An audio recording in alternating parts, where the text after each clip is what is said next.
I had 3 ailments nung panahon na naghahanap ko ng lunas at natagpuan ko nga ang Fulgent products. Una rito, yung aking severe headaches, nagsimula ng middle of 2021, may pandemic noon. Tapos by November 30, I was in Sariaya, Quezon. Magdamag akong hindi nakatulog dahil sa matinding kirot. Kinabukasan, takbo kami sa hospital sa Lucena City. Nabigyan lang ako ng gamot and then uwi ako ng Laguna. Nagsimula lang sa papitik-pitik, mga short-lived lang ang kanyang sakit hanggang sa abala na siya sa aking daily activities, lalo na sa pagtulog. Kaya nag-decide yung aking neuro na ako'y mag-undertake ng cranial CT scan.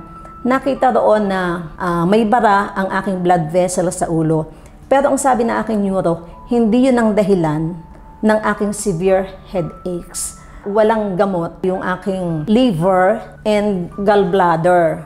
Way back in 2008, may fatty liver na talaga ako. At sinabi ng doktor na kung ikaw may fatty liver, malamang apektado din ang iyong gallbladder. Yan, nagsisimula na uli siyang sumakit at napakasakit talaga. Dito ang sakit nun sa aking upper right quadrant. Napakasakit talaga na kung minsan ay kailangan mong i-ER. At pangatlo, yung aking colon condition. Akala talaga namin ng doktor ko ay colon cancer, sa totoo lang.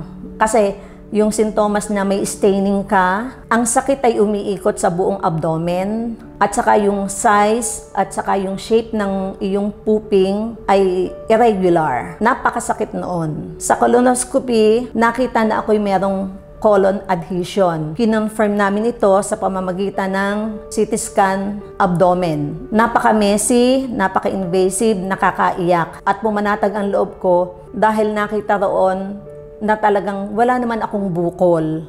Wala akong colon cancer, meron lang adhesion. Pero hindi doon nagtatapos ng lahat sapagkat yung sakit ay patuloy, napakasakit. Sa edad kong ito, napakahirap na nang may sumasakit sa'yo, hindi ka nakakatulog ng ayos na kapanlalambot. Hanggang sa na-introduce na nga sa akin yung Fulgent products, malaki na itulong sa akin. Una, nagbalik yung aking tiwala sa sarili na tama yung desisyon ko sa buhay. Sa Fulgent, nawala ang pananakit ng ulo ko, normal ang aking pooping, at saka yung pananakit ng aking tiyan na parang humihilab, unti-unting nawala. At ang pinakamahalaga, nakatutulog na ako ng normal. Satisfied talaga ako at hindi naman ako magsasalita ng ganito kung hindi maganda ang epekto sa akin.